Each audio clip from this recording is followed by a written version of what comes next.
It was early in April in the year 83 that I woke one morning to find Sherlock Holmes standing fully dressed by the side of my bed. He was a late riser, as a rule, and as the clock on the mantelpiece showed me that it was only 7:15, I blinked up at him in some surprise. "What is it, a fire?" "No, a client. It seems that a young lady has arrived in a considerable state of excitement who insists upon seeing me." I rapidly threw on my clothes and was ready in a few minutes to accompany my friend down to the sitting-room. A lady dressed in black and heavily veiled, who had been sitting in the window, rose as we entered. "Good morning, madam," said Holmes cheerily. "My name is Sherlock Holmes. This is my intimate friend and associate, Dr. Watson, before whom you may speak as freely as before myself. I am glad to see that Mrs. Hudson has had the good sense to light the fire. Pray draw up to it, and I shall order you a cup of hot coffee, for I observe that you are shivering." "It is not cold which makes me shiver," said the woman. "What then?"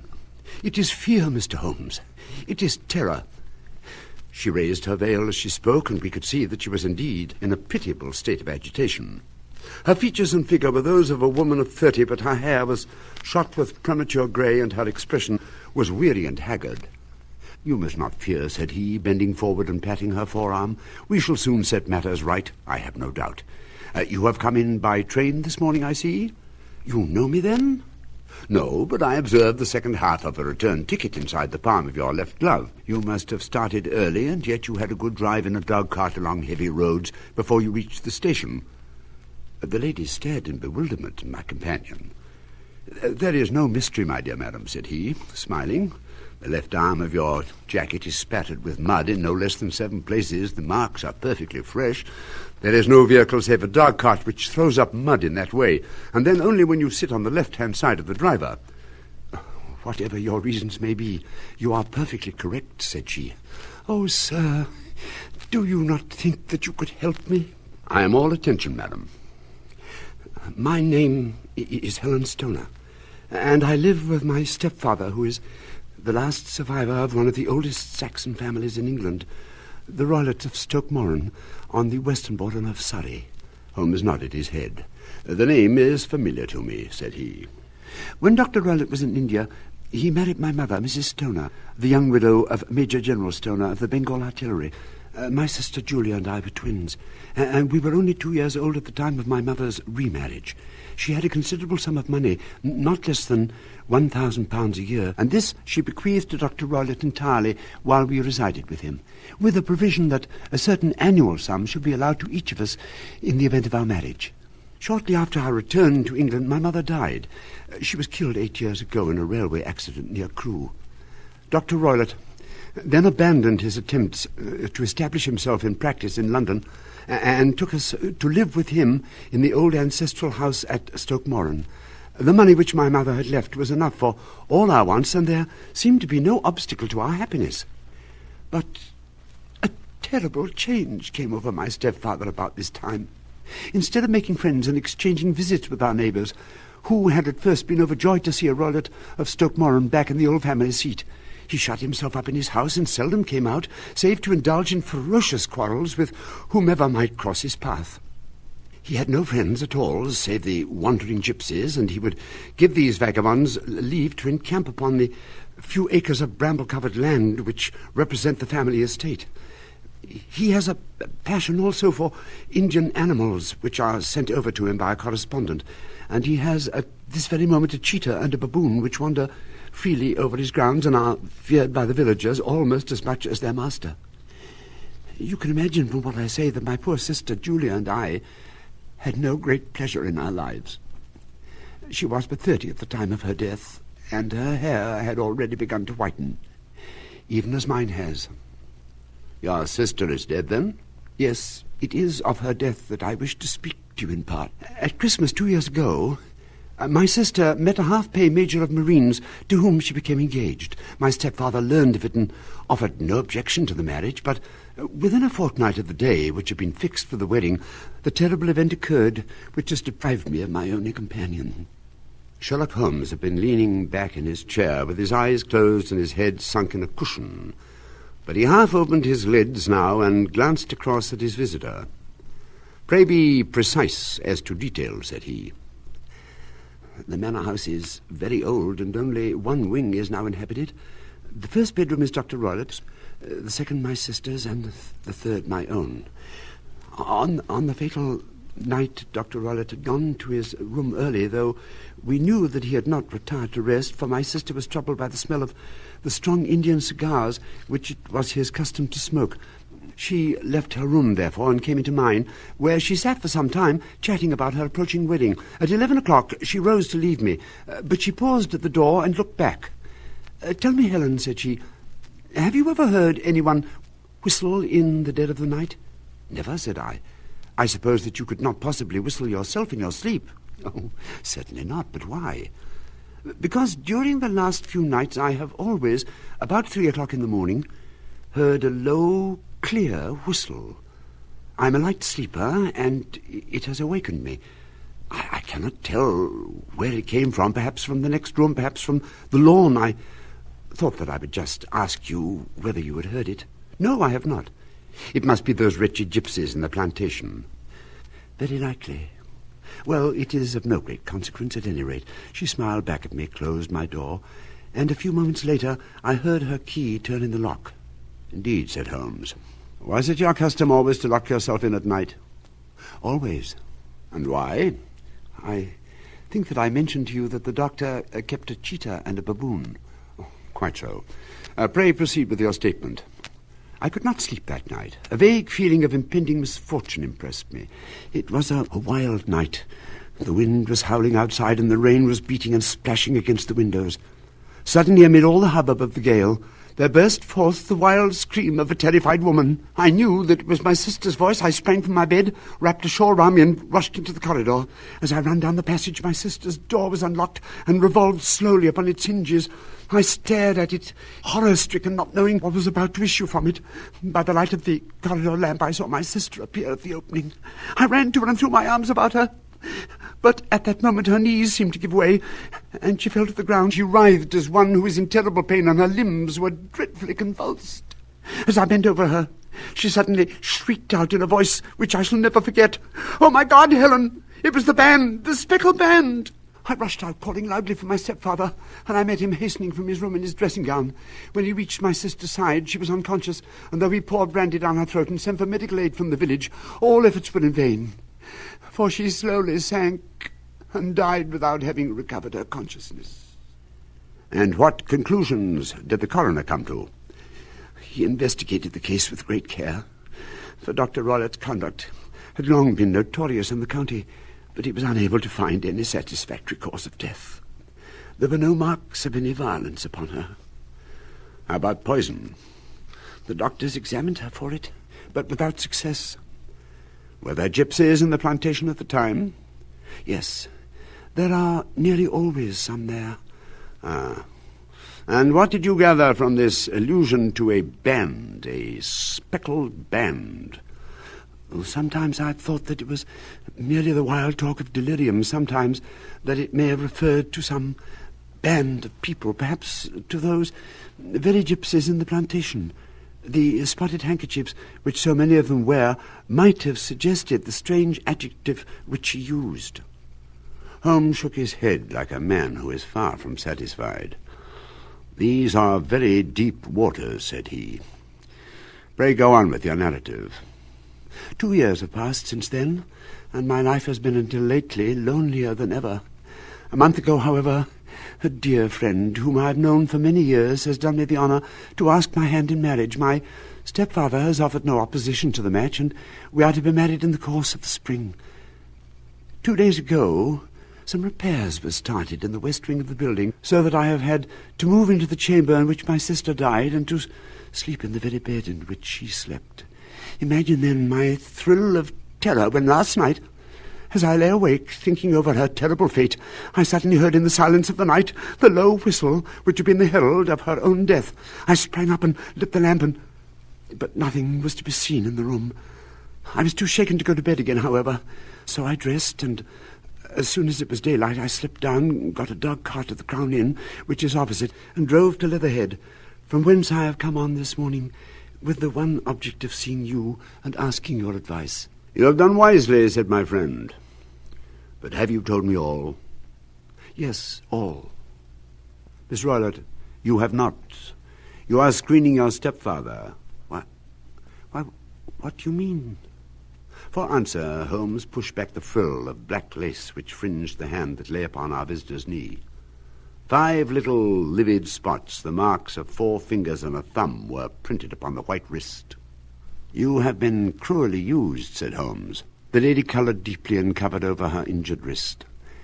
"He is a hard man," she said, "and perhaps he hardly knows his own strength." Holmes leaned his chin upon his hands and stared into the crackling fire. "If we were to come to Stoke Moran today, would it be possible for us to see over these rooms without the knowledge of your stepfather?" "Oh, yes," she replied. "He will be away all day, and there would be nothing to disturb you.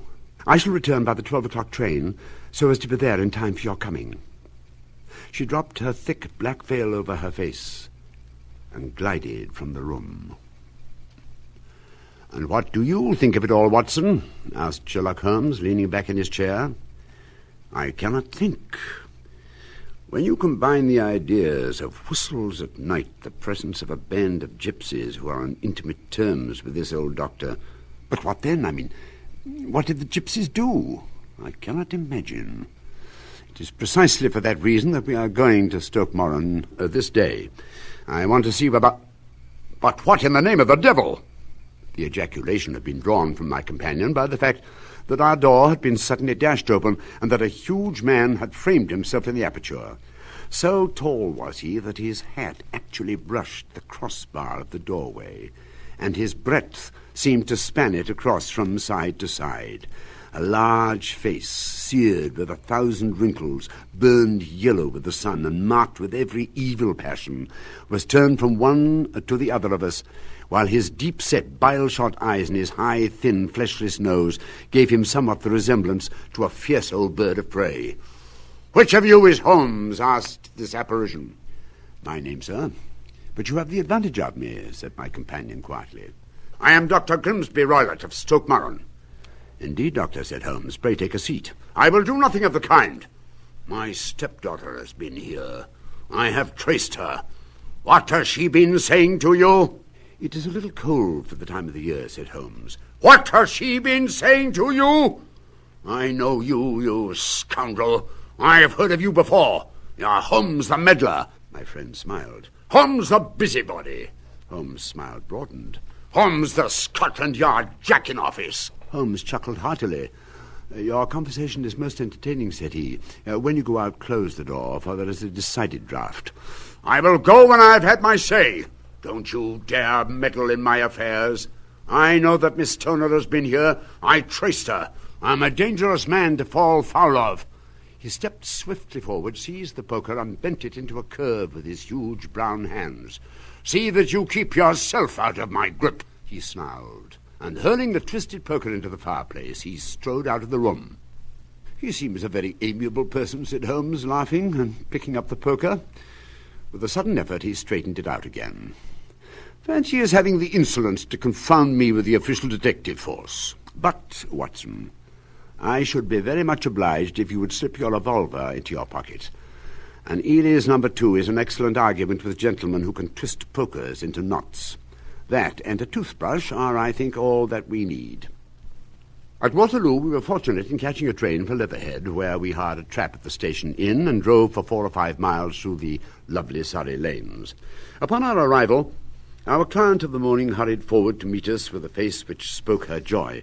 "I have been waiting so eagerly for you," she cried. "All has turned out splendidly. Dr. Roylott has gone to town, and it is unlikely that he will be back before evening." "We have had the pleasure of making the doctor's acquaintance," said Holmes, and in a few words he sketched out what had occurred. Miss Toner turned white to the lips as she listened. "Oh, good heaven," she cried. "He has followed me, then?" "So it appears." Holmes walked slowly up and down the ill-trimmed lawn and examined with deep attention the outside of the windows. "Now," he said, "would you have the kindness to go into your room and bar your shutters?" Miss Toner did so, and Holmes, after a careful examination, endeavoured in every way to force the shutters open, but without success. There was no slit through which a knife could be passed to raise the bar. Said he. "Well, We shall see if the inside throws any light upon the matter. A small side door led into the whitewashed corridor from which the 3 rooms opened. We passed at once to the second, that in which Miss Turner was now sleeping, and in which her sister had met with her fate. It was a homely little room, with a low ceiling and a gaping fireplace, after the fashion of old country houses. Holmes drew one of the chairs into a corner and sat silent, while his eyes travelled round and up and down, taking in every detail of the apartment. "Where does that bell communicate with?" he asked at last, pointing to a thick bell rope which hung down beside the bed, the tassel actually lying upon the pillow. "It goes to the housekeeper's room. It looks newer than the other things." "Yes, it was only put there a couple of years ago." "Your sister asked for it, I suppose?" "No, I never heard of her using it." "Indeed. You will excuse me for a few minutes while I satisfy myself as to this floor." He threw himself down upon his face with his lens in his hand and crawled swiftly backward and forward, examining minutely the cracks between the boards.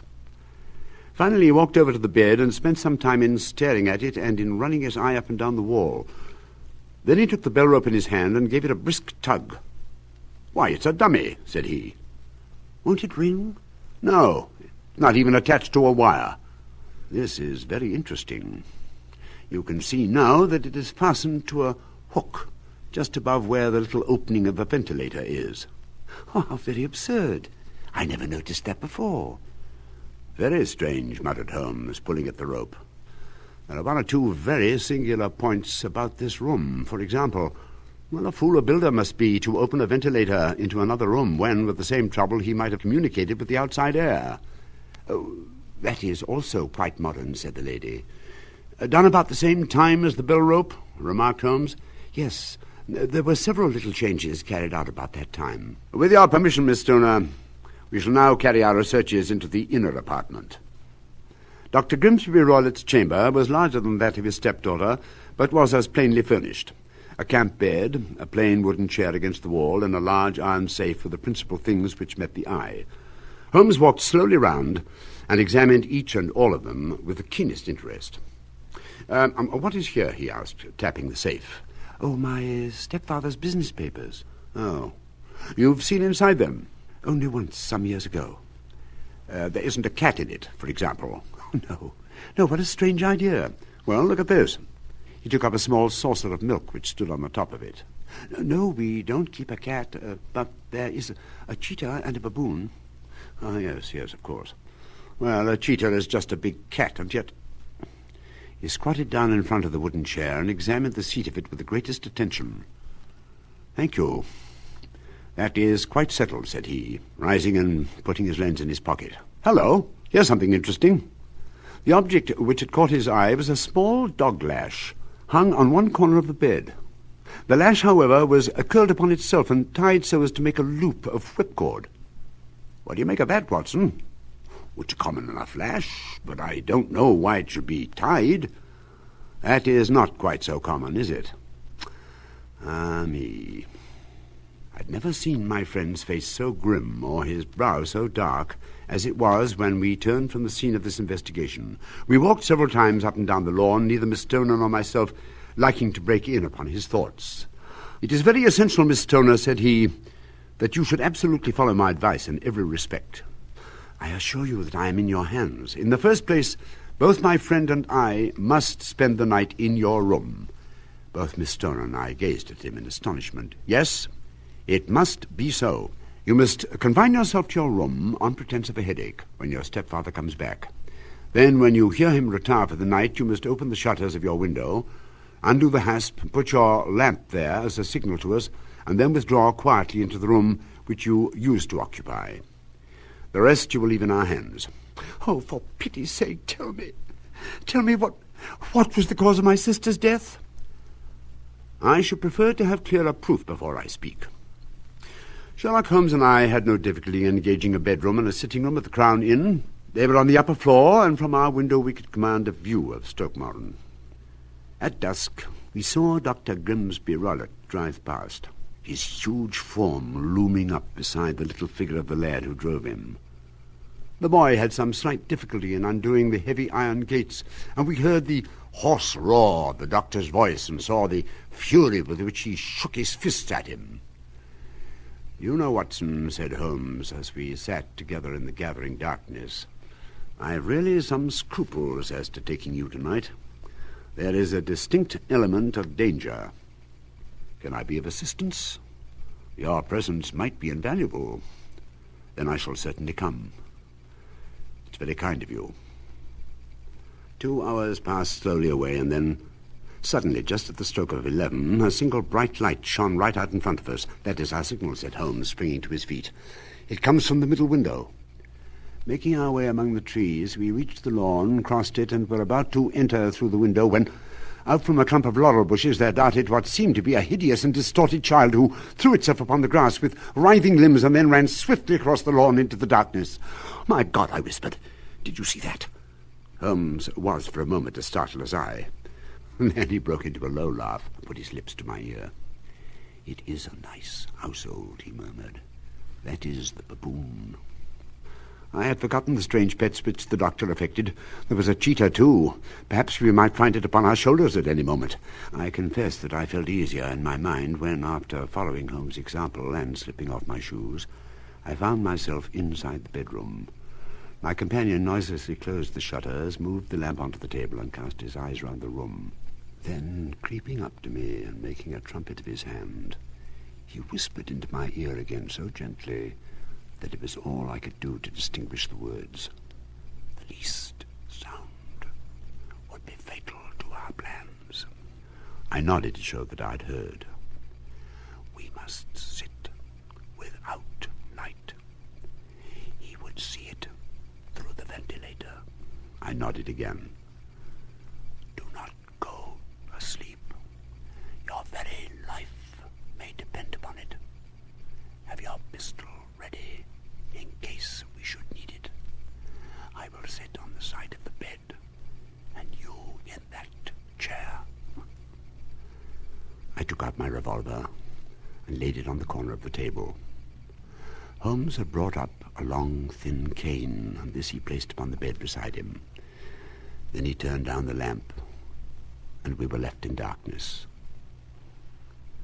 How shall I ever forget that dreadful vigil? I could not hear a sound, not even the drawing of a breath, and yet I knew that my companion sat open-eyed within a few feet of me, in the same state of nervous tension in which I was myself. From outside came the occasional cry of a night bird, and once, at our very window, a long-drawn, cat-like whine told us that the cheetah was indeed at liberty. Far away, 12 struck, and 1, and 2, and 3, and still we sat, waiting silently for whatever might befall. Suddenly there was the momentary gleam of a light in the direction of the ventilator, which vanished immediately. Somewhere in the next room I lit a dark lantern. I heard a gentle sound of movement, and then all was silent once more. I sat with straining ears. Then suddenly another sound became audible, a very gentle, soothing sound like that of a small jet of steam escaping continually from a kettle. The instant that we heard it, Holmes sprang from the bed, struck a match, and lashed furiously with his cane at the bell pull. "You see it, Watson?" he yelled. "You see it?"